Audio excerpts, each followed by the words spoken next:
शोभे सौम्यमुखारविन्दहसतु नेणेयमी वर्षता वाणी चे महिमा भरी मृदुवळी हय्ये हरि धारता योगी राज प्रमुख जी हृदयथी जेना गुणे રીજતા વંદો સંત મહંત સ્વામી ગુરુને કલ્યાણકારી સદા। શ્રી સ્વામિનારાયણ ભગવાનની જય।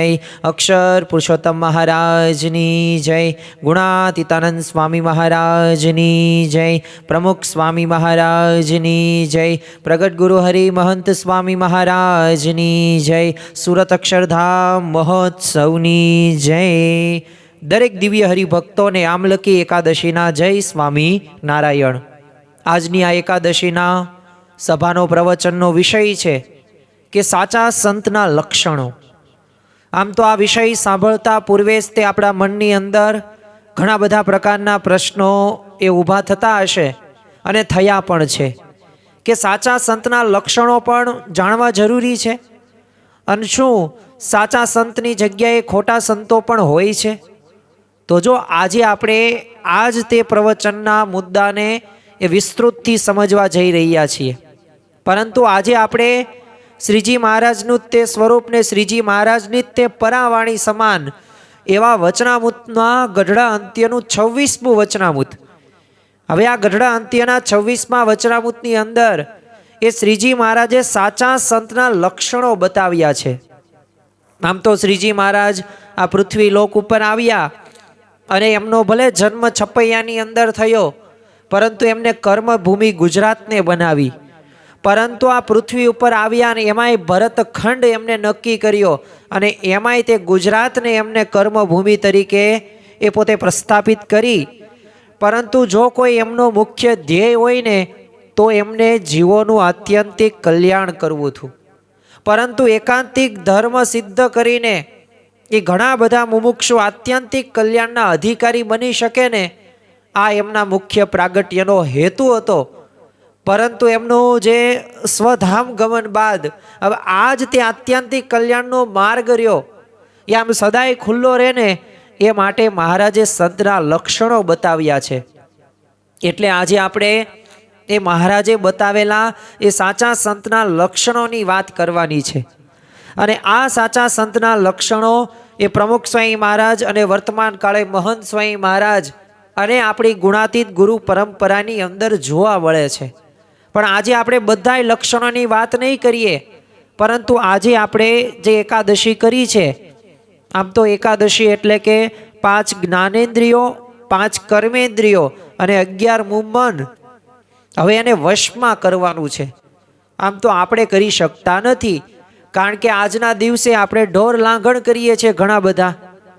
અરે આપણે ન જોવાનું, ન બોલવાનું, ન ખાવાનું, ન વાંચવાનું પણ વચાઈ જાય છે। આપણે નિંદ્રાનો પણ ત્યાગ કરી શકતા નથી। અરે આપણે અભાવ અવગુણની અંદર પડ્યા છીએ। એટલે ખરેખર આ ઇન્દ્રિયોને અંતઃકરણની જે ક્રિયા જો એને દાબવી હોય ને તો આપણે દાબી શકતા નથી। પરંતુ શ્રીજી મહારાજે ગઢડા અંત્યના 26મા વચનામૃતની અંદર એમને પ્રથમ લક્ષણ આ જ બતાવ્યું છે। આપણે સૌ પ્રથમ આજે આમલકી એકાદશી છે તો એ નિમિત્તે આપણે વચનામૃતનું શ્રવણ કરીએ અને ત્યારબાદ સાચા સંતના લક્ષણોમાંનું આ પહેલું લક્ષણ જે શ્રીજી મહારાજે બતાવ્યું છે, આ લક્ષણો ઉપર આપણે વાત કરીએ અને દ્રષ્ટાંતો સાથે, પ્રસંગો સાથે અને વર્તમાન કાળે મહંત સ્વામી મહારાજના પણ પ્રસંગો દ્વારા એ આપણે સમજવાનો પ્રયત્ન કરીએ। તો આપણે સૌ પ્રથમ શ્રવણ કરીશું વચનામૃતની અંદર। તો વચનામૃત ગઢડા અંત્યનું 26મું મન ઇન્દ્રિયોને દાબીને વર્તે તેવા સંતનું। સ્વામિનારાયણ હરે સંવત 1885ના કારતક સુધી 11ને દિવસ સ્વામી શ્રી સહજાનંદજી મહારાજ શ્રી ગઢડા મધ્યે દાદા ખાચરના દરબારમાં શ્રી ગોપીનાથજીના મંદિરને વિશે વિરાજમાન હતા ને સર્વ શ્વેત વસ્ત્ર ધારણ કર્યા હતા અને પોતાના મુખારવિંદની આગળ પરમહંસ તથા દેશ દેશના હરિભક્તની સભા ભરાઈને બેઠી હતી। જો આપણા બહુ મોટા ભાગ્ય કહેવાય કે એક સંવત 1885ની કારતક સુદ 11નો દિવસ હતો। તો આજે ભલે કારતક સુદ ન હોય, ફાગણ સુદ હોય, પરંતુ વાસ્તવિક રીતે એકાદશીનો દિવસ હતો અને એ દિવસે જ ત્યાં વચનામૃતનું નિર્માણ થયેલું છે અને આજનો એકાદશીનો જ દિવસ છે. તો પછી શ્રીજી મહારાજે એમ વાર્તા કરી છે. હવે જો શ્રીજી મહારાજે એક વાત કરી છે જે સંતો, પરમહંસો અને હરિભક્તો સાંભળે છે, પણ શ્રીજી મહારાજે કેટલી મહત્વની વાત કરી છે એ આજે મહારાજ સામાન્ય વાત નથી કરવાના. આજે મહારાજ અસામાન્ય વાત કરવાના છે કે જે ક્યારે કોઈ હરિભક્ત સંતોએ, પરમહંસોએ સાંભળી ન હોય. અને આજે મહારાજ એ સંતોનો મહિમા કહેવાના છે, સંતના લક્ષણો કહેવાના છે. તો પછી શ્રીજી મહારાજે એમ વાર્તા કરી છે કે ભગવાનની પેઠે સેવા કરવા યોગ્ય એવા જે સંત તે કેવા હોય. હવે જો આપણે પણ ભગવાનની પેઠે આપણી સેવા કરવી છે એવા સંતની શોધની અંદર છીએ અને આપણને અત્યારે વર્તમાન કાળે મહંત સ્વામી મહારાજ મળી ગયા છે. પરંતુ આપણને મહંત સ્વામી મહારાજ મળી ગયા છે તો ખરા અર્થની અંદર મહારાજે જે લક્ષણો કીધા છે ને એ લક્ષણો આપણને મહંત સ્વામી મહારાજમાં અને ગુણાતીત ગુરુ પરંપરાની અંદર જોવા મળે છે. જો આપણે સામાન્ય રીતે 10 કે 20 કે 50 100 રૂપિયાની કંઈક વસ્તુ ખરીદીએ છીએ ને એ પહેલાં આપણે ટેસ્ટિંગ કરીએ છીએ. એટલે હવે તો આપણે પારખવા હોય ને તો આ લક્ષણોને આધારે એ આપણે આ સાચા સંતના લક્ષણો પારખી શકીએ અને આપણે પણ પ્રાપ્તિના કેફની અંદર એ આપણે ગરકાવ થઈએ. પણ જો આવા લક્ષણોને આ વચનામૃત જ આપણે વાંચન કરતા ન હોય અને આપણને પ્રસંગોની જ ખબર ન હોય કે ભાગવતમાં સાચા સંતના લક્ષણો શું કીધા છે, શ્રીમદ ભગવદ્ ગીતાની અંદર સાચા સંતના લક્ષણો શું કીધા છે, તો આપણને ક્યાંય ખ્યાલ આવે નહીં. આપણને મળ્યો હોય ને એનો કંઈ કેફ જ ન રહે. આ તો પછી વાત કેવી થઈ કે તમારી પાસે પારસમણી છે પણ પારસમણીનો ઉપયોગ જ તમને નથી ખબર, તો પછી પારસમણી એમ નામ પડી રહે, કંઈ ઉપયોગમાં આવે નહીં. ચેક તમને આપ્યો હોય ને 1 કરોડનો ચેક હોય પણ એને તમે કાગળિયું સમજીને તે એમને ગમે ત્યાં તમે એ કાગળિયું ફેંકી દો તો એમાં જ કાંઈ પૈસાનો ઢગલો ન થાય. પરંતુ બેંકમાં જાઓ ને ચેક તમે વટાવો એટલે એક ભાઈ ઠેલી નહીં પણ ઠેલા ભરી ભરીને પૈસા તમારી પાસે આવે. એમાં સાચા સંતના લક્ષણો જ્યારે આપણે ઓળખીએ ને ત્યારે આપણને મોટામાં મોટો ફાયદો આ કહી શકાય. હવે શ્રીજી મહારાજે કીધું ભગવાનની પેઠે આમ સેવા કરવા યોગ્ય હોય તો એ સંત કેવા હોય, પ્રશ્નથી શરૂઆત કરે છે અને પછી મહારાજ જવાબ દે છે. તો ઇન્દ્રિયો, અંતકરણ આદિક જે માયાના ગુણ તેની જે ક્રિયા તેને પોતે દાબીને વર્તે પણ એવી ક્રિયાને કરીને પોતે દબાય નહીં ને ભગવાન સંબંધી ક્રિયાને જ કરે ને પંચ વર્તમાનમાં દ્રઢ રહેતા હોય, પોતાને બ્રહ્મરૂપ માને ને પુરુષોત્તમ ભગવાનની ઉપાસના કરે એવા જે સંત તેને મનુષ્ય જેવા ન જાણવા ને દેવ જેવા પણ ન જાણવા. કેમ છે કે એવી ક્રિયા દેવ મનુષ્યને વિશે હોય નહીં અને એવા સંત મનુષ્ય છે તો પણ ભગવાનની પેઠે સેવા કરવા યોગ્ય છે. માટે જેને કલ્યાણનો ખપ હોય એવા જે પુરુષ તેને એવા સંતની સેવા કરવી. જો અહીંયા શ્રીજી મહારાજે આમ સીધી લીટીમ કહી દીધું, તમે આડા અવળા એ કઈ જગ્યાએ દિશાએ ભટકો નહીં ને. એટલે મહારાજે સ્પષ્ટ કહી દીધું કે એક તો છે ને જે ઇન્દ્રિયોને અંતકરણ જે માયા છે એમાં પોતે દાબીને વર્તે. બીજી અમને વાત કહી દીધી કે પંચ વર્તમાન છે. હવે આ પંચ વર્તમાન એટલે કયા કયા? તો એક નિષ્કામ વર્તમાન આવે, એક નિર્લોભ વર્તમાન આવે, એક નિસ્નેહી વર્તમાન આવે, એક નિર્માની વર્તમાન આવે અને સાથે સાથે એ નિસ્વાદી વર્તમાન પણ આવશે. તો આ જે 5 વર્તમાનો છે, આ 5 વર્તમાનો એ જે સંતની અંદર દેખાતા હોય, સાથે સાથે એ પણ કરી કે એ સંત એ પુરુષોત્તમ ભગવાનની ઉપાસના કરે. એટલે કે આવા સંત એ ભગવાનની પરાભક્તિની અંદર જ લીન હોય. એટલે કે સર્વ કરતા હરતા શ્રીજી મહારાજને અને શ્રીજી મહારાજની જ પોતે દાસ ભાવે એ પોતે સેવા કરતા હોય. તો જો મહારાજે કીધું આવા સંતને મનુષ્ય જેવાય નહીં ગણવાના અને દેવ જેવાય નહીં ગણવાના. તો એમને કેવા ગણવાના? તો એ પોતે એક ભગવાનને પેઠે સેવા કરવા યોગ્ય છે ને એવા સંત એ આપણને મળ્યા છે. અને જેને કલ્યાણનો ખપ હોય તો એવા જે પુરુષ હોય તો એવા સંતની સેવા કરવી. તો જો આપણને કલ્યાણનો ખપ હોય તો આપણે મહંત સ્વામી મહારાજની અને આપણી ગુણાતીત ગુરુ પરંપરાના વચનો પ્રમાણે, આજ્ઞા પ્રમાણે આપણું જીવન આપણે બનાવીએ. એટલે જો આજની આ એકાદશી સભાની અંદર આપણે સાચા સંતના લક્ષણો એ સમજવાના છે. પણ એમાં બધાય લક્ષણો નહીં જોઈએ. ઘણા બધાને એવો પણ એક પ્રશ્ન થાય છે કે લક્ષણો શા માટે જણાવેશ? ઘણીવાર લોકો જો એવું માનતા હોય છે કે ભગવાન રહ્યા ને એ ખરેખર તો ભગવા કપડાં જેને પહેર્યા હોય એ બસ એમાં જ તે આવે છે, પણ એવું નથી.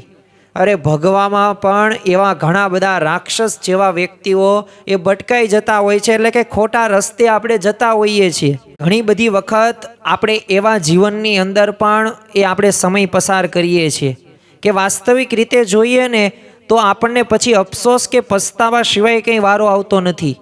એટલે આપણને શ્રીજી મહારાજ સતત એક માર્ગદર્શન આપે છે અને વચનામૃત દ્વારા આપણે એ સાંભળીએ છીએ, વાંચીએ છીએ અને નિરૂપણ પણ આપણે સાંભળ્યું છે. એટલે ખરા અર્થની અંદર જ્યારે આપણે ગ્રંથને અને ભગવાનને પૂછીએ ને ત્યારે આપણને ખ્યાલ આવે કે સાચા સંતના લક્ષણો કંઈક અલગ હોય છે.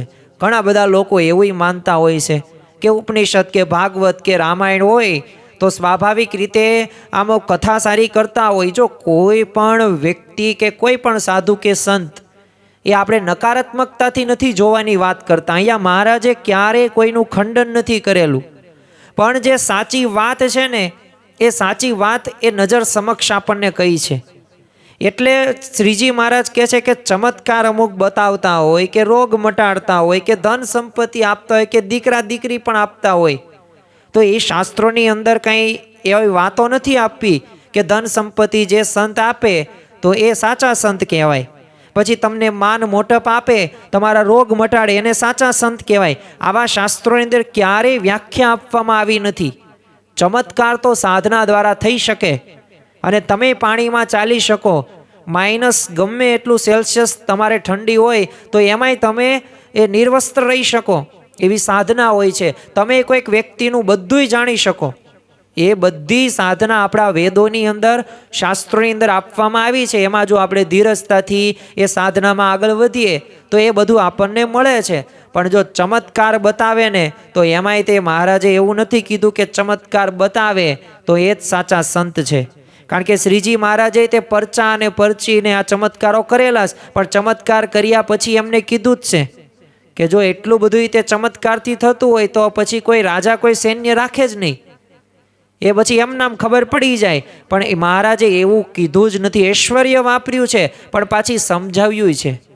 સાચો ચમત્કાર કે સાચું ઐશ્વર્ય કોને કહેવાય કે તમારામાં રહેલા કામ ક્રોધાધિક જે સ્વભાવો રહ્યા ને એ નિર્મૂળ થાય, પંચ વિષયો પ્રત્યેની આસક્તિ એ તમારી મટી જાય ને બને જન્મ મરણના રોગ ટળી જાય ને, આનાથી બીજો કોઈ મોટો ચમત્કાર નથી. તમે કેટલાય વર્ષોથી ક્રોધ કરો છો અને તમે સાચા સંતના સમાગમ કરો છો, મન કર્મ વચને જોડાયણા અને તમારામાં ક્રોધ વહી ગયો ને, બસ એ જ સાચા સંત છે.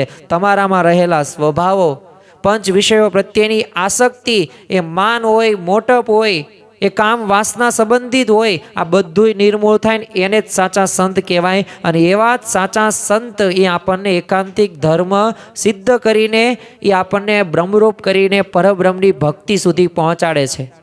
ઘણા લોકોને એવું પણ માને છે કે આપણે તો છે ને બધાય સાધુ સરખા અને ભગવાન કાંઈ ભેદ ન પડાય. તો શ્રીજી મહારાજે જો વચનામૃત તે ગરડા મધ્ય 60 તમે જુઓ તો એની અંદર એમાં શ્રીજી મહારાજે કીધું કે આવી સમજણવાળાને સત્સંગી હોય તો પણ વિમુખ કહ્યો છે. એટલે મુમુક્ષુ જીવ એ જ્યાં ત્યાં ન ભરાઈ જાય ને એ માટે જ તે પોતાની હૈયાતીની અંદર એ ગુણાતીત સંતના લક્ષણો શ્રીજી મહારાજે જણાવ્યા છે. આપણે એક લક્ષણની આજે આ એકાદશી સભાની અંદર વાત કરવી છે.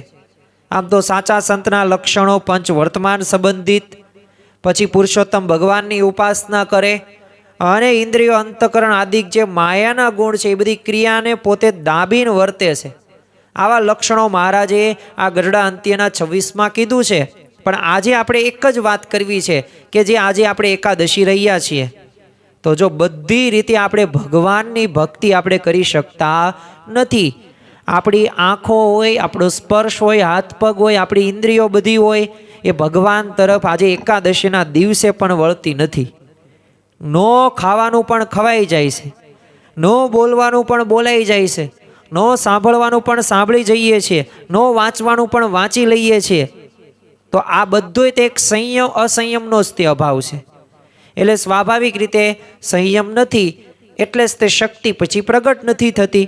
પરંતુ આવા સાચા સંત રહ્યા ને, એવા ગુણાતીત સંત રહ્યા, એ પોતે ઇન્દ્રિયોને અંતઃકરણની ક્રિયાને દાબીને પોતે વર્તે છે અને એની ક્રિયા એ કરીને દબાતા પણ નથી. તમે જુઓ કે ભગવાને આપણને આ 5 જ્ઞાનેન્દ્રિયો આપી, 5 કર્મેન્દ્રિયો આપી, અને જે 4 આપણું અંતઃકરણ છે, મન, બુદ્ધિ, ચિત્ત અને અહંકાર. અને આ અહંકારના લીધે જ તે ઘણી બધી વખત આપણા જીવનની અંદર એ પ્રશ્નો ઊભા થતા જોવા મળે છે. એટલે જ તે યોગીજી મહારાજ કહેતા કે આ જે અહંકાર રહ્યો ને, એ તો સુપ્રિડેન્ટેન્ટ પ્રકૃતિ છે. કહેતા કે માન, ચિત્ત રહ્યું એ પણ એક ભગવાન તરફ આપણે વાળવાનું. આપણી બુદ્ધિ, મન એ બધું ભગવાન ને સંત સન્મુખ જ્યારે થાય ને, ત્યારે આપણે ઇન્દ્રિયો ઉપર વિજય પ્રાપ્ત કર્યો કહેવાશે. એટલે ઘણી બધી વખત આપણે સંકલ્પ, વિકલ્પ કે તર્ક કે વિતર્ક કે અહંકાર એ બધું અંતઃકરણની અંદર હોય જ છે, પણ આવા સાચા સંતની અંદર આ કંઈ પણ પ્રકારનું જોવા મળતું નથી. તમે જો વિશ્વવંદનીય પ્રમુખ સ્વામી મહારાજ બીજાના ભલામાં આપણું ભલું 96 વર્ષ સુધી નિસ્વાર્થ ભાવે પોતે જીવન જીવ્યા છે.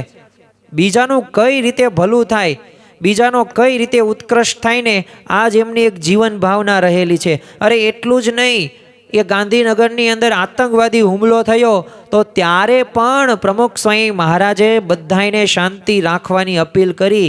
બદલાની ભાવના એમના જીવનમાં નહોતી જોવા મળી. અરે જે આતંકવાદીઓ મરેલા હતા ને, ત્યાં પુષ્પ છાંટ્યા છે અને કીધું કે આવી બુદ્ધિ કોઈને આવે નહીં. તો એનું પણ સારું ચિંતન કરેલું છે. તેમના યુનોની અંદર પણ એ સ્વાભાવિક રીતે માન સન્માન થયા છે. અને આફ્રિકાની અંદર પણ એ એમના અપમાનો એ થયેલા છે, પણ છતાં પણ દરેકમાં સ્થિર બુદ્ધિ રાખીશ, સમવર્ત્યા છે. બસ ભગવાન જ કરતા હતા છે. એ ગુરુ જેમ કહે ને એ પ્રમાણે પ્રમુખ સ્વામી મહારાજ પોતે એમને વર્ત્યા છે, હવે પોતે બીજાને વર્તાવ્યા પણ છે. એવું જ તે તમે જો ભગતજી મહારાજના જીવનની અંદર આ આપણી ગુણાતીત ગુરુ પરંપરા સામે જોઈએ ને, ત્યારે આપણને સાચો મહિમા ખબર પડે. અને ખરા અર્થની અંદર આપણને એવી ગુણાતીત પરંપરા મળી છે કે જેમ ગુણાતીતાનંદ સ્વામીની જીભ વળતી, એમ ભગતજી મહારાજનો દેહ વળતો. અને એટલે જ તે જો ભગતજી મહારાજે એ ગુણાતીતાનંદ સ્વામીને રાજી કરી નાખ્યા અને એવી બ્રાહ્મી સ્થિતિને પોતે પ્રાપ્ત કર્યા. અરે એટલું જ નહીં, એ દેહની સઘળી ક્રિયાઓ થાય, તે ઇન્દ્રિયોનું બળવાનપણું કેટલું છે. તો ગીતાની અંદર કીધું છે કે ઇન્દ્રિયાણી પ્રમાથિન હરંતી પ્રસંભમ મનઃ. અર્થાત કે એ સાધના કરતાં પણ ઉત્કૃષ્ટ સાધકના એ મનને પણ ઇન્દ્રિયો પરાણે હરી લે છે, કહેતા કે ખેંચી લે છે. આ ઇન્દ્રિયોનું બળવાનપણું આટલું બધું છે, અને આપણે અનુભવ્યું જ છે ને. આપણે નક્કી કર્યું હોય કે હવે તો પિઝા ખાવાનું થતા જ નથી, અરે હવે તો બહારનું ખાવા પીવાનું બંધ. પણ તમે જ અનુભવ કર્યો હશે કે જ્યારે પણ તમે સામે પિઝા હશે, બર્ગર હશે કે મંચુરિયમ હશે કે પછી સોડા હશે ને, પીવાય જ જશે, રહી એકાશે જ નહીં. કેમ? એટલી બધી આ ઇન્દ્રિયો રહીને એ પોતે બળવાન છે. આ શ્રીમદ ભગવદ્ ગીતાની અંદર લખ્યું છે. પરંતુ તમે જુઓ કે આ ગુણાતીત ગુરુ પરંપરા એ પોતે વશમાં વર્તાવે છે, દાબીને વર્તે છે. તો આ એમની મહાનતા છે. અને એટલે જ તે તમે જુઓ કે આપણી 5 જ્ઞાનેન્દ્રિયોની અંદર ચક્ષુ એટલે શું? તો નેત્ર ઇન્દ્રિય ખૂબ જ બળવાન છે. અને એની ક્રિયાને દબાવીને વર્તવું ને તો કેટલું બધું કઠણ છે. શ્રીજી મહારાજે વચનામૃત ગઢડા મધ્યના 30મા વચનામૃતની અંદર વાત કરતા કીધું કે જ્યારે રૂપવાન સ્ત્રી હોય ને તે સભામાં આવે, ત્યારે ગમે તેવો ધીરજવાન હોય, તેની પણ દ્રષ્ટિ તેના રૂપને વિશે તણાયા વિના રહે નહીં. તો જો આ પાછી સામાન્ય વાત નથી કરી, આ દરેકના અનુભવો છે. અને જો ધીરજવાન હોય ને તોય તેની દ્રષ્ટિ એના રૂપને વિશે તણાય જ તે, કારણ કે ભગવાને એવી જ કળ ચડાવી છે. આપણે મેળાની અંદર જઈએ ને તો ત્યાં રમકડા આવે ચાવીવાળા, એટલે આમ જેટલી ચડાવી ને એટલી, પણ ભગવાને એવી કળ ચડાવી છે ને કે પુરુષને સ્ત્રીમાં હેત, સ્ત્રીને પુરુષમાં હેત, અને સ્ત્રી પુરુષથી જે જન્મનારી હોય એ એની એટલે કે સંતાનો એના ઉપર આ વિશેષ પ્રીત જોવા મળે, સહજ ભાવે થઈ જાય છે. તમે જો વિશ્વામિત્ર ઋષિ હતા, પોતે 60,000 વર્ષ પોતે ધ્યાન કર્યું અને પોતે તપ કરતા હતા, પણ જો એ મેનકાના ઝાંઝરનો અવાજ એ શ્રોત્ર ઇન્દ્રિય કાને અથડાણો અને જો એ કર્ણ ઇન્દ્રિય સતેજ થઈ ગઈ તો મન કેટલું વિવશ થઈ ગયું, આંખોય ખુલ્લી ગઈ અને મેનકાનું રૂપ જોઈને પોતે મોહ ઉપજ્યો અને આપણને ખ્યાલ છે એ શકુંતલાનો જન્મ થાય છે પછી તો જો આવી રીતે આ બહુ ઇન્દ્રિયો અંતઃકરણ આપણું રહ્યું ને એ ભયંકર છે. એને આપણે સમજીએ ને ત્યારે આપણને ખ્યાલ આવે કે વાસ્તવિક રીતે વાત તો સાચી છે. જો આ શાસ્ત્રોક્ત વાતો છે, આ મારા ઘરની વાતો નથી. એટલે એક વાત એ શાસ્ત્રના આધારે એ ચરિતાર્થ થયેલી છે અને સાચી વાત છે. અને જો માનીશું, જેટલો વિશ્વાસ કરીશું ને એટલું જ કામ થવાનું છે. બાકી અવિશ્વાસથી તે આ જો કથા વાર્તા આપણે સાંભળતા હશું અને બસ મજા આવે છે સાંભળવાની, તો આ ભાવનાથી તે આવી રીતે સભા કે કથા વાર્તા આપણે સાંભળી કે સભા ભરવા ગયા તો એમાં કંઈ લાભ થવાનો નથી. પણ આ બધી વાતોને આપણા અંતરની અંદર એ ઉતારવાની છે, હૃદયની અંદર આત્મસાત કરવાની છે અને બુદ્ધિને સ્થિર કરીને 2 પ્રશ્ન આપણી જાતને પૂછવાના છે, અંતરદ્રષ્ટિ કરવાની છે. અને જો ગુણાતીત સંતની રીત છે, કારણ કે રીત જગત છે ન્યારી, ક્યારેય પોતે ઇન્દ્રિયોના એ દોર્યા દોરાતા નથી. એકવાર છે ને મુક્તાનંદ સ્વામીએ સભામાં બધા સંતોને પૂછ્યું કે આ સામેના મકાનની અંદર આ રહેલા નીલ વાંદરાને હજુ સુધી જેણે ન જોયું હોય તો એ બધા સંતો ઊભા થાય. એટલે અમદાવાદની અંદર પોતે બિરાજમાન હતા, એટલે આવી રીતે સંતો બેઠેલા આ પ્રશ્ન પૂછ્યો, એટલે કોઈ ઊભું ન થયું. પણ એક ગુણાતીતાનંદ સ્વામી ઊભા થયા અને ત્યારે મુક્તાનંદ સ્વામીએ એમને દ્રષ્ટિ સંયમને બિરદાવીને કીધું કે મારી પણ એકવાર દ્રષ્ટિ ગઈ હતી, પણ તમારી ન ગઈ બહુ કહેવાય. તો જો આવી દ્રષ્ટિ આ ગુણાતીત સંતની છે. પ્રમુખ સ્વામી મહારાજના જીવનની અંદર પણ આ જ દ્રષ્ટિ આપણને જોવા મળે છે. એક પ્રસંગ આપણે જોઈએ, 1994ની અંદર પ્રમુખ સ્વામી મહારાજ છે ને પ્રોફેસર ફિંચના આમંત્રણથી યુરોપના એક પ્રાગ દેશની અંદર પધાર્યા હતા. એટલે આ પ્રોફેસર ફિંચની સાથે બધા સંતો હરિભક્તો હતા, એ શહેરના એક પ્રખ્યાત સિનેગોગની મુલાકાતે જઈ રહ્યા હતા. એટલે સ્વામીશ્રી અને 2-3 સંતો હતા એ આમ ઉતારે જ રોકાવાના હતા. એટલે આ પત્ર લેખનની જે સેવા સંભાળનાર એક સેવક સંત હતા, એમને સ્વામીશ્રીએ કીધું તમારે જવું હોય તો જજો, ટપાલ અહીંયા આપતા જજો. ત્યારે એ સંત કહે કે મને ત્યાં જવામાં રસ નથી. અને ત્યારે તરત પ્રમુખ સ્વામી મહારાજે કીધું કે આપણને કશામાં રસ નથી એક ભગવાન સિવાય. તો જો આ ભગવાનમાં જ સતત પોતે અનુવૃત્તિ રાખે છે. હવે આપણને આ જોવું, આ ખાવું, આ પીવું, આ બોલવું, આ જોવું, આ વાંચવું, કેટલા બધા સંકલ્પ વિકલ્પ થાય છે, પૂરા જ નથી થતા. એક વખત ઢોસો ખાધ્યો, અઠવાડિયે પાછું મન થાય. અરે અમુકને તો દરરોજ પાણીપુરી ખાવાની ટેવ હોય છે, અમુકને તો દરરોજ મેચ જોવાની ટેવ હોય છે. અત્યારે વર્લ્ડ કપ ચાલી રહ્યો છે, T20 વર્લ્ડ કપ. તો બોલો ગઈકાલે એ જે ઝિમ્બાબ્વે અને ઇન્ડિયા વચ્ચેની જે મેચ હતી ને, તો આ મેચની અંદર એક બોલ એ ઘણા બધા વ્યક્તિઓ કરોડોની સંખ્યાની અંદર એ પોતે જોતા હતા કે કોણે કેટલા રન કર્યા, કોણ જીતશે. અરે બપોરની મેચની અંદર હવે ત્યાં તો કંઈ લાગે વળગે નહીં ભારતને, એ સામે વેસ્ટ ઇન્ડિઝ ને સાઉથ આફ્રિકા. પણ તોય આપણી પાસે કેટલા બધા વિચારો હતા કે જો સાઉથ આફ્રિકા આજે જીતશે નહીં ને તો આપણે સેમિફાઇનલમાં નહીં આવીએ, એટલે વેસ્ટ ઇન્ડિઝ હારવી જ પડે.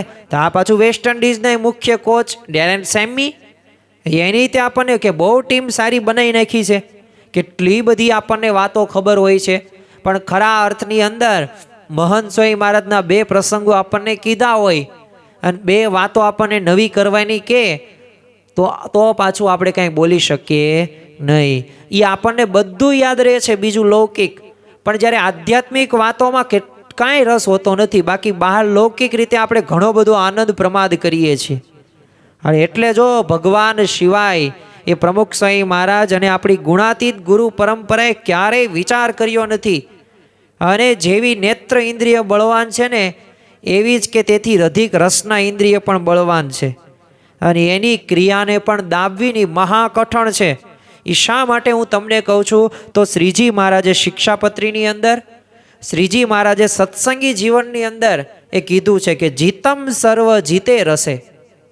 અને પાછું એ મહારાજે શિક્ષાપત્રીમાં કહી દીધું કે સર્વેન્દ્રિયાણી જેયાની રસના તું વિશેષતઃ. એટલે કે રસના ઇન્દ્રિયને જેણે જીતીને એને બધી તે જીતી લીધી. બીજું મહારાજ કે બધી ઇન્દ્રિયો જીતવાની જ છે, પણ એ જે આ રસના ઇન્દ્રિય રહીને એને તો વિશેષ પ્રમાણે જીતવાની છે. અને જો એને જીતવી કઠણ છે. આજે જો સ્વાદ આપણા જતા નથી, ગમે એટલું સારું ખાવીએ ને તોય આપણને સંકલ્પ થાય છે કે હજી મળે, કાલે આવું બને, પમદી બને. અરે આવી જ રીતે આખું જીવન આપણું પસાર થઈ જશે તોય તે આ સ્વાદ ક્યારેય પૂરો નહીં થાય. એટલે આપણે સૌ કોઈ આજે એક સંકલ્પ લેવાનો છે આ એકાદશી સભાની અંદર કે જો આ ગુણાતીત સંત જો કરી શકતા હોય તો આપણે પણ એક વખત તો બ્રહ્મરૂપ થવાનું છે ને. આપણે પણ એકાંતિક સ્થિતિ, એકાંતિક ધર્મ સિદ્ધ કરવાનો છે ને. આપણે પણ અક્ષરરૂપ થઈને પુરુષોત્તમની ભક્તિ કરવાની છે ને. આપણે પણ આ સ્વભાવોને નિર્મૂળ કરવાના છે. આપણે પણ આ ઇન્દ્રિયોને દાબવાની છે. અને એ ગુણાતીત સંત દ્વારા થશે, શક્ય છે. પણ એ રીતે આપણે જો સંકલ્પ કરીએ અને એ રીતે જોડાઈએ તો શક્ય છે, બાકી શક્ય નથી. ઇતિહાસમાં પણ આપણે દ્રષ્ટાંતો જોઈએ તો એક શૃંગી જેવા ઋષિ હતા. હવે એને સ્ત્રી પુરુષ જેવી કંઈ ખબર જ નહોતી, પણ એનું અધપતન થવાના કારણની અંદર શું હતું? સ્વાદિષ્ટ એ બસ મન લુભાવન પદાર્થો જ હતા ને. એ જે રાજાએ પોતે એ બધી દાસીઓ હતી, રાણી હતી, ત્યાં સારા ભાતના વ્યંજનો મોકલ્યા જંગલની અંદર. અને એવું હતું કે જો એક શૃંગી ઋષિ આવે તો જ તે વરસાદ પડે, કારણ કે દુકાળ હતો. અને જો સ્વાદિષ્ટ પોતે ભોજન ત્યાં જાય છે લઈને, અને એ ભોજનની અંદર પોતે એ મુક્ત થઈ જાય છે. અને એવા મંત્રમુગ્ધ થઈ ગયા અને એટલા લોભાઈ ગયા કે એ બસ એ એક શૃંગી ઋષિ હતા, એ પોતે રાજ્ય દરબારની અંદર ત્યાં આવે છે. તો જો સ્વાદેન્દ્રિય કરીને થયું ને, મૂળ તો સ્વાદ એમને પકડ્યો. જો ગુણાતીત સંતને એ આ સ્વાદેન્દ્રિય છે ને વર્ષ વર્તતી હોય. તમે જો ભગતજી મહારાજ હોય, ભગતજી મહારાજ તો તમે જો કે પોતે 1-2 દિવસ ઉપવાસ કરે, ત્રીજા દિવસે એક ટાઈમ જમે, પાછું 2 દિવસ ઉપવાસ કરવાના. મહંત સ્વામી મહારાજ યોગી બાપાએ સતત 1 વખત 5 વખત સળંગ ઉપવાસ આપી દીધા. અરે 2-3 વખત કર્યા હોય તો એ અલગ, ગળું ખાટું તુરું તીખું એ કંઈ સ્વાદ લેવાનો નહીં. 40 વર્ષ સુધી મહંત સ્વામીમાં જે મોળા મગ અને પરવળનું શાક ખાધ્યું છે. અરે કડવા તુરિયાન કઢી યોગી બાપાએ પણ પોતે પીધેલી છે. ને પછી 1 નહીં 2-3 વખત મુંબઈની અંદર વિરાજમાન હતા ત્યારે. અરે જાપાનની અંદર એ ઉતરેલી જે મલાઈ હોય એની કઢી પ્રમુખ સ્વામીમાં જે પીધેલી છે. ઘણી બધી વખત આવી રીતે, પણ તોય તે કંઈ એક શબ્દ પણ બોલવાનું નહીં. અરે પ્રમુખ સ્વામી મહારાજને શું ભાવે છે, શું નથી ભાવતું ને, તો એમના જે અંગત જે સેવકો હોય ને એ પણ જાણી શકતા નહોતા કે પ્રમુખ સ્વામીને વધુ શું ભાવે છે અને શું નથી ભાવતું. એક વખત યોગી બાપાએ કહી દીધું મહંત સ્વામી મહારાજને કે ગુરુ એમને પાત્રા નથી ભાવતા, મમરા ભાવે છે. તો પાત્રાનો ત્યાગ કરી નાખ્યો અને મમરાથી એમનો જો સવારનો અલ્પાહાર શરૂ થાય છે. એક સ્મૃતિ રહે ને આ ભાવથી. પોતે જો આ ગુરુ સાથેનું જોડાણ તમે જો, ભગવાન સાથેનું જોડાણ જુઓ તમે. શાસ્ત્રીજી મહારાજ એકવાર છે ને બિલાડા સ્ટેટ પધાર્યા તો ત્યારે ભોજનમાં છે ને અંત ભાગની અંદર શાસ્ત્રીજી મહારાજે છાશ લઈ લીધી. એ સમયે હરિસિંહ દિવાન હતા, એ આમ મોહનથાળ લઈને પીરસવા આવ્યા. એટલે શાસ્ત્રીજી મહારાજે ના પાડી કે રહેવા દો. એટલે બહુ આગ્રહ હતો. એ જોઈને પછી શાસ્ત્રીજી મહારાજે કીધું કે નાખો લ્યો આ છાશની અંદર. અને છાશમાં મોહનથાળ નાખ્યો. કાંઈ આપણું મેચિંગ થાય ન થાય. સ્વાભાવિક રીતે આપણે ગમે ત્યારે ચોળતા હોય ને તો કંઈક એવા રસાવાળું શાક હોય ને તો એમાં ચોળીએ. હવે ભીંડાના શાકમાં તમે ક્યારેય ચોળ્યું? દૂધની અંદર ક્યારેય તે તમે એવું કર્યું? પણ જો શાસ્ત્રીજી મહારાજે આ છાશની અંદર મોહનથાળ મૂક્યો અને પાછો ચોળ્યો, અને એટલું જ નહીં, એ ચોળીને છાશ પાછા પી પણ ગયા. આવા નિસ્વાદી પોતે જીવન એ જીવતા હતા. આ ગુણાતીત ગુરુ પરંપરાની વિશેષતા છે. અને મહંત સ્વામી મહારાજના જીવનની અંદર પણ આપણને આ જોવા મળે છે. એકવાર પ્રમુખ સ્વામી મહારાજે છે ને પરદેશમાં એક હરિભક્ત હતા, તો એમને કીધું કે સ્વામી પિઝા જમો, પિઝા. ત્યારે સ્વામીશ્રીએ બોલ્યા કે પિઝાના ખાનારા જુદા, અમે તો મમરાના એ રશિયા છીએ. તો જો આ ગુણાતીત સત્પુરુષની રીત છે. અને આપણે જો એમના મન કર્મ વચને જો જોડાઈએ ને તો આપણામાં રહેલો પણ એ સ્વાદિયો સ્વભાવ હોય ને નિર્મૂળ થઈ જાય. જૂનાગઢની અંદર એક નાગર બ્રાહ્મણનો પ્રસંગ આપણે સાંભળ્યો છે કે એક ગુણાતીતાનંદ સ્વામીને નિસ્વાદી પોતે જાણ્યા, બાકી કેવો સ્વાદિયો સ્વભાવ હતો. તો એના ધર્મપત્ની એના માતુશ્રી હતા, તો આ જમવા બેસે ને એટલે એમનો જીવ અદ્ધર થઈ જાય. એટલો પોતે ક્રોધી સ્વભાવના હતા, એટલા સ્વાદિયા સ્વભાવના આ હતા. પણ યોગ જે ગુણાતીતાનંદ સ્વામી જમતા હતા અને 2 દી જૂની બાજરાનો રોટલો એમનું ભોજન મુખ્ય, છાશ અને મીઠું નખાવ્યું. આમને એમ કે પ્રથમ તો છે ને એ દૂધ પાક આવ્યો, પછી ચોખ્ખા ઘીના લાડુ આવ્યા, પછી એમને ખબર પડે કે આ મીઠું ક્યાંથી આવી ગયું, આમાં એ ભળે જ નહીં. પછી તો પૂછપરછ કરી એટલે બધાએ કીધું કે ગુણાતીતાનંદ સ્વામી તો આ જ જમે છે. પછી એમને એ જો ત્યાંથી પ્રેરણા મળી, એને ગુણ આવ્યો કે જો આ ગુણાતીતાનંદ સ્વામી જૂનાગઢ મંદિરના મહંત છે, છતાં પણ આવું નિસ્વાદી જીવન જીવે છે, તો આપણે પણ નિસ્વાદી જીવન જીવવું છે. ત્યાંથી ગુણ આવ્યો. એટલું જ નહીં, પછી સુધારો પણ થઈ ગયો. તો જો એટલે આપણને ખ્યાલ આવે કે આ યોગી બાપા હોય, પ્રમુખ સ્વામી મહારાજ હોય કે મહંત સ્વામી મહારાજ હોય, ક્યારેય કોઈ સેવક સંતોને ક્યારેય ઓર્ડર આપ્યો નથી. એટલે મુક્તાનંદ સ્વામીએ કીધું છે કે ત્યાગે તીખા તમ તમતા રસના ભોગ વિલાસ, મુક્તાનંદ સો સંત કે સદા રહત પરિપાસ. એ આપણે જો આ તીખા તમસના રસના ભોગ વિલાસ હોય ને તો ભગવાન આગળ આપણે ન ટકી શકીએ. એટલે શ્રીજી મહારાજ આ સંતનું લક્ષણ એ બતાવતા આગળ વાત કરે છે. આ તો આપણે એ 5 જ્ઞાનેન્દ્રિયો કર્મેન્દ્રિયો વિશે વાત કરી, મન વિશે વાત કરી, પણ આગળ મહારાજ એમ પણ કહે છે કે આ અંતકરણની ક્રિયાને કરીને પણ દબાતા નથી. શ્રીજી મહારાજ જો વચનામૃત ગઢડા પ્રથમના 12મા વચનામૃતની અંદર જોવો તો એમાં એક મનનું લક્ષણ જણાવતા કીધું છે કે સ્ત્રીયાદિક પદાર્થની જે સમગ્ર કામના તેની ઉત્પત્તિનું ક્ષેત્ર મન છે. તો જો આ મનના લીધે જ તે ઘણા બધા પ્રકારના પ્રશ્નો ઊભા થાય છે. એટલે જ તે જેને મન જીત્યું એને જગ જીત્યું. ઘણી બધી વખત આ મનના જ બીજા બધા રોગો હોય છે ને. આમ વાસ્તવમાં એટલા બધા પ્રશ્નો મોટા હોતા નથી, પણ આ મનથી આપણે એટલા બધા મોટા રોગ કરી નાખ્યા હોય તો એના લીધે પછી શરીરમાં અસર થાય. પછી આખો દિવસ આપણે એમના સમય પસાર કરીએ. એટલે જ તે દેવાનંદ સ્વામી એ પોતાના એક કીર્તનની અંદર પોતે કહે છે, બૃહસ્પતિ જેવાને ભોળવ્યા માયા મનમાં મગરૂર, ડાહ્યા પીલાયા દાઢમાં ચાવી કીધા ચકચૂર. તો આને આપણા શાસ્ત્રોય નોંધે છે કે નારદજી ભગવાનનું જો મન કહેવાતા, પણ એમને જો પરણવાનું મન થઈ ગયું કે ન થઈ ગયું? થઈ ગયું. એટલે જો મનથી તો ઘણા બધા હારે છે, દરરોજ રાત દિવસ પોતે હારે છે. તમે જો ઘણા બધા દેવો હોય, ચંદ્ર હોય, ચવન ઋષિ હોય, પરાશર ઋષિ હોય, આ બધાય મહાન ઋષિઓ પણ એ મને તો એકવાર એને સ્ત્રીયાદિક વિષયમાં લપટાવી જ દીધા. પણ જો ગુણાતીત સંતની વાત કેવી છે, નોખી છે. એ અંતકરણની ક્રિયાએ કરીને દબાતા નથી. પ્રમુખ સ્વામી મહારાજે તમે જો 8/8/1988 રોજ હવે અમેરિકાના એક રેસિન શહેરની અંદર એક અમેરિકન પત્રકારે ઇન્ટરવ્યૂ દરમિયાન પૂછ્યું કે તમને આમ સ્ત્રીનો અનુભવ ક્યારેય થયો? અને ત્યારે એ તત્ક્ષણ જ તે જવાબ તરત આપી દીધો, ત્રિકાળમાં પણ નહીં. 1959ની અંદર ગઢડામાં જ્યારે યુવકે યોગીજી મહારાજને પ્રશ્ન પૂછ્યો કે અમને તો બહુ સંકલ્પ થાય છે, તો આપને સંકલ્પ થાય છે કે નથી થતા? ત્યારે યોગીજી મહારાજે કીધું, મન હોય ને તો સંકલ્પ થાય, પણ સત્પુરુષનું મન તો અબંધ થઈ ગયું હોય, ઇન્દ્રિયો અંતકરણ પુરુષોત્તમ રૂપ થઈ ગયા હોય, પછી સંકલ્પ શેના થાય? અને એવા આપણને આ ગુણાતીત સત્પુરુષ મળ્યા છે. એવા ભગવાન જેવા સંતની પ્રાપ્તિ થઈ છે. જો મન કર્મ વચને જેટલું આપણે જોડાઈએ ને એટલો ફાયદો આપણને જ થવાનો. જો આપણે આજની આ એકાદશી આમલકી એકાદશી છે.